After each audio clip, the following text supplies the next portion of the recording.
in the co-main event, we have Josh. I'm going to come right off the top with it and say that I absolutely hate this matchup right now.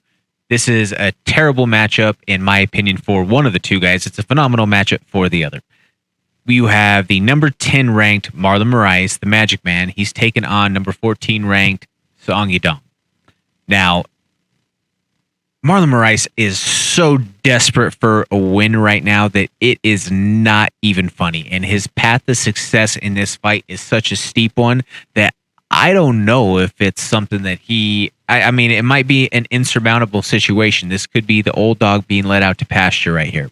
You have Moraes, who's lost by devastating KO TKO in the last 3 fights that he's made out to the octagon. And then he's also sitting at 1-4 with 4 KO TKOs since getting the title shot to Henry Cejudo back in 2019.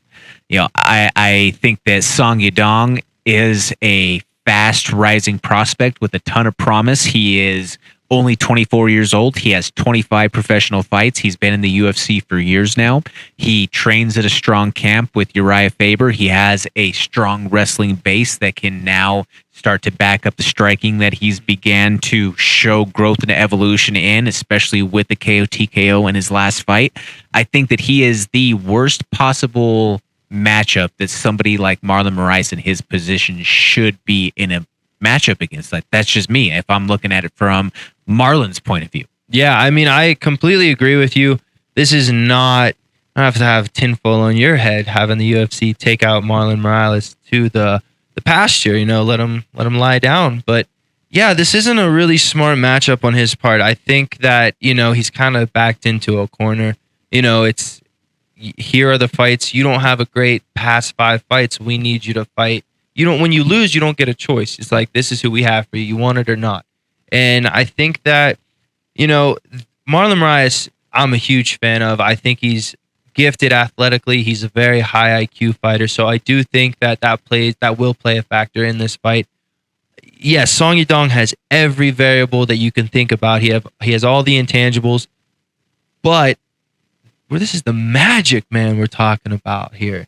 We can't just let that slide by, like, Jordan, what is magic? I mean, Song has, right now, he's been a flash in the pan more than anything. I mean, if I think that the beat is out on Marlon Moraes, that if you can outlast that initial sprint, you can be able to find some success against him, which is why I think and why I've been on the record for now multiple fight after fight situations for him, saying I think that he should kick the tire on 145 pounds. He is a massive bantamweight who cuts a ton of weight, and just by the way that he is, for lack of a better term, petered out in his last few fights. I mean, he shoots his wad early and he's done. Yeah.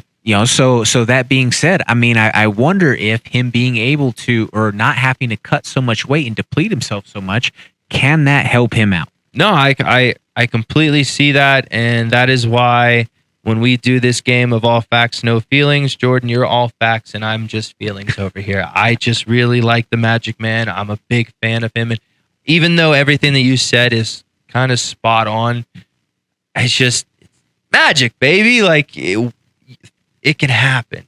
So, gun to the head, who you taking? Probably going to take Song Yadong. I mean, okay. Thank you. Can never count out the Magic Man. No, you can never count him out, especially with the explosive striking that he possesses. He has the ability to be able to end the fight at any given moment in the first round. I feel like it's in like the first 60 seconds. Yeah. 2.5 minutes. Yeah. But like I say, I think that this has Song Yadong written all over it. This is a lock, in my opinion. You take Song Yadong in this matchup. Thank you so much for watching. Please hit that like, share, and subscribe button. That helps us continue to produce this original MMA content and bring it for you every single week. Tune in to the MMA Plug presented by DenverSportsBetting.com on 98.1 FM, Mile High Sports Radio on Wednesday nights from 6 to 7 p.m. or live stream at DenverSportsBetting.com/radio.